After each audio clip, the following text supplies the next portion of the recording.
Friends, welcome back to my channel. আশা করি তোমরা সবাই খুব ভালো আছো আর আমিও ভালো আছি, মোটামুটি আছি। তো চলো বেশি কথা না বলে আজকে দিনটা স্টার্ট করি। বেশ অনেকদিন পরে আমি আবার ব্লগ করছি, কারণ এখন কি বলো তো, যত দিন আগিয়ে আসছে না আমার শরীরটা তত একটু কেমন কেমন লাগছে, আর এনার্জি পাই না এখন যে আমি এইভাবে দাঁড়িয়ে ব্লগ করবো বা কিছু তোমাদের সাথে কন্টিনিউ বকতে থাকবো, সেটাও আর পারি না।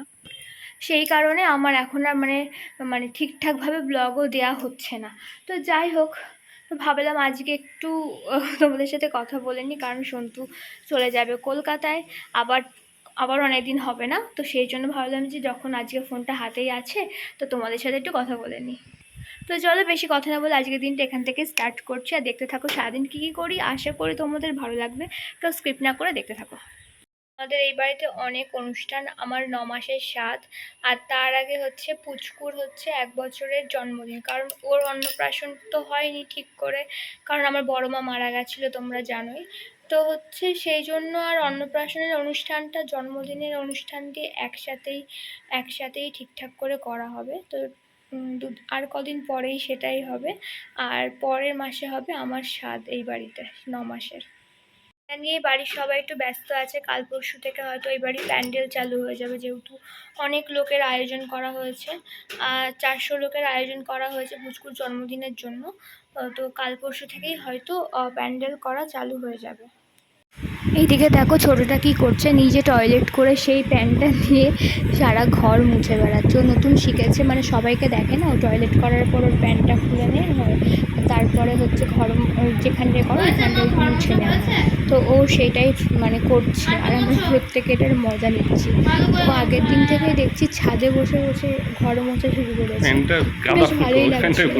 আর তারপরে এই যে চলে গেলাম খেতে, আর এটা আজকে দুপুরের মেনু ছিল, বেশি কিছু ছিল না, হালকা পাতলাই ছিল। আর এই যে সন্তু খাওয়া স্টার্ট করে দিয়েছে, আর আমিও খাবো। তারপর একটু ভাবলাম ভিডিও করে নিই, আর দেখো বসে পড়েছে যেদিকে আছে ভিডিও করছি। আর এইদিকে আমি এখন স্নান টান করে উপরে আসলাম ঠাকুর ঘর খুলবো তাই। আর ভেবেছিলাম একটু বেরোবো, কিন্তু যা বিচ্ছিরি রোদ উঠেছে, বেরোনোর ইচ্ছাটাই আমার চলে গেল। প্রচণ্ড বিচ্ছিরি রোদ, মানে এত বৃষ্টি হওয়ার পর যদি এরকম রোদ ওঠে কিছু বলার নেই। ভেবেছিলাম সন্তু বিকালে চলে যাবে, তো একটু বেরোবো, গাড়িটা পর্যন্ত বের করেছিলাম, করে রাখা আছে বাইরে, তাও বেরোতে পারলাম না। আর এইদিকে বাপি গেছিলো বাতকুল্লায় বাজার করতে, আর এই যে সবে বাড়ি ঢুকলো, অনেক দেরি হয়ে গেছিলো, চিন্তাও হচ্ছিল। আর কত কিছু বাজার করে নিয়ে এসছে দেখো। আর আমরা না একটা জায়গায় যাবো, একটু পরে খাওয়া দাওয়া করে বেরোবো।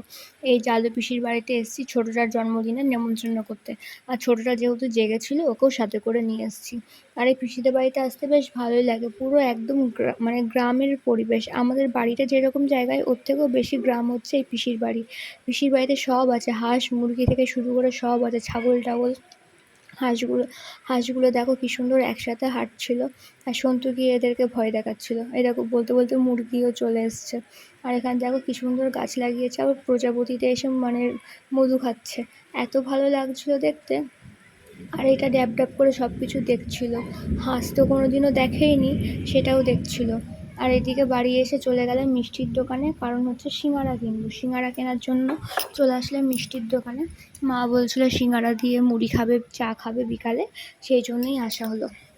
আর সন্তু বলে বেরোনোর আগে তাহলে চলো গিয়ে কিনেই নিয়ে আসি, তাই আসা হলো।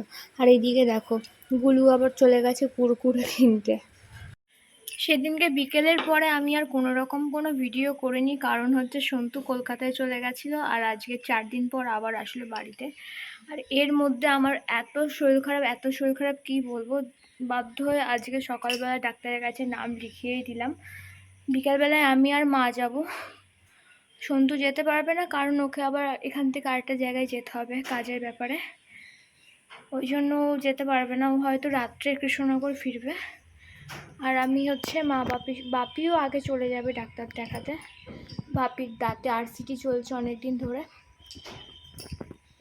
আমি মায়ের সাথে পরে যাব, মা আমাকে কৃষ্ণনগরে রেখে বাপির সাথে বাড়ি চলে আসবে। আর সন্তুর কাজ হয়ে গেল, আবার এখান থেকে কৃষ্ণনগর ফিরে যাবে।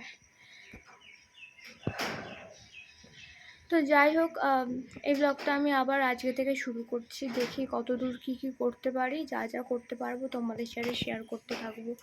এমনিতেই অনেক দিন গ্যাপে গ্যাপে আমি এখন ভিডিও দিচ্ছি, জানি না তোমরা দেখছো কি দেখছো না, বুঝতেও পারছি না, পছন্দ করছো কি করছো না। যাই হোক, সাথে থেকো, দেখতে থাকো কী কী করি।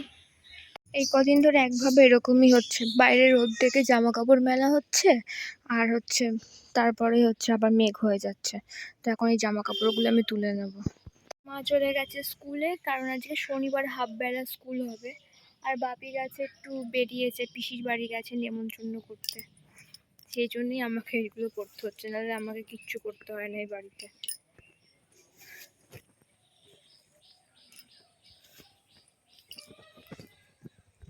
এখানে একটু এই গাছ থেকে লেবু পারবো, কারণ একটু শরবত খেতে ইচ্ছে করছে। আর ঘরে দেখলাম একটাও লেবু নেই ফ্রিজে, ওই জন্য গাছের এখানেই চলে আসলাম। প্রচুর লেবু আছে এইদিক ওদিক, ওই যে এইদিক ওদিকে। আর এই যে একটা লেবুই পারলাম, কারণ এই লেবুটাও পুরো গোটা আমার লাগবে না, ওই জন্য একটাই পারলাম, বেশি আর পারলাম না। ফালতু পেরে ঘরের মধ্যে রেখে দেওয়ার থেকে গাছে আছে ভালো আছে।